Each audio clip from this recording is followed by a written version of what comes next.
বলো রসুলকে ভালোবাসি, রসুলের চেহারা সুন্দর ছিল আমি মানি, বলবো বাস্তবতায় তোমার কাছে আমল না থাকার কারণে নিশ্চিত তুমি আমার রসুলকে মুখে বলে বসলেও অন্তর থেকে ভালোবাসো না, তুমি গাদ্দার। কেমন ভালোবাসা?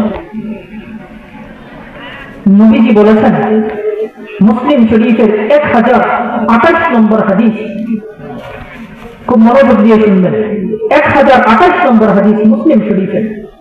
নবীজি একদিন সাহাবায়ে কেরামকে একত্রিত করে বলছিলেন, ও আমার সাহাবীরা, মান মিনকুমুল ইয়াওমা মান আসবাহা মিনকুমুল ইয়াওমা সাইমান। এখানে 4টি আমলের কথা বলবো। এই হাদিসে নবীজি 4টি আমলের কথা সাহাবীদেরকে শিখিয়েছেন। কয়টি আমল? একটু কথা বলবেন, কয়টি আমল? আমি গ্রামের ছেলে বলে মানে শুনতে ভালো লাগছে না নাকি? আচ্ছা, আশা করি ভালো লাগবেন বা আমার কথা শুনবেন, এই জন্যই বসছি।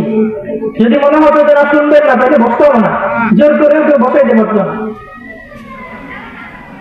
একটা আমলের কথা নবীজি বলেছেন, মান আসবাহা মিনকুমুল ইয়াওমা সাইমান।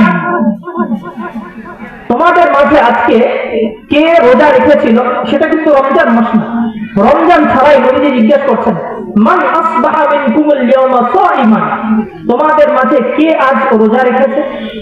একটি হাত উঁচু হলো, বলল আনা ইয়া রাসূলুল্লাহ। দ্বিতীয়বার নবীজি দ্বিতীয় প্রশ্ন করলেন, মান আতআমা মিনকুমুল ইয়াওমা মিসকিনা।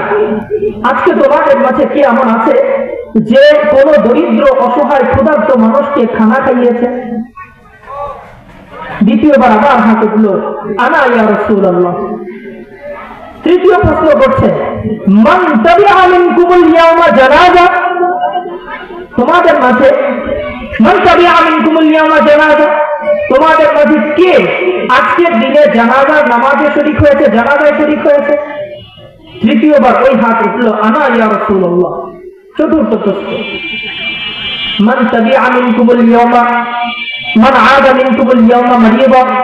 তোমাদের মাঝে আজকে কে এমন আছে যে অসুস্থ ব্যক্তির খোঁজ নিয়েছে, অসুস্থ ব্যক্তির সেবা শুশ্রূষা করেছে?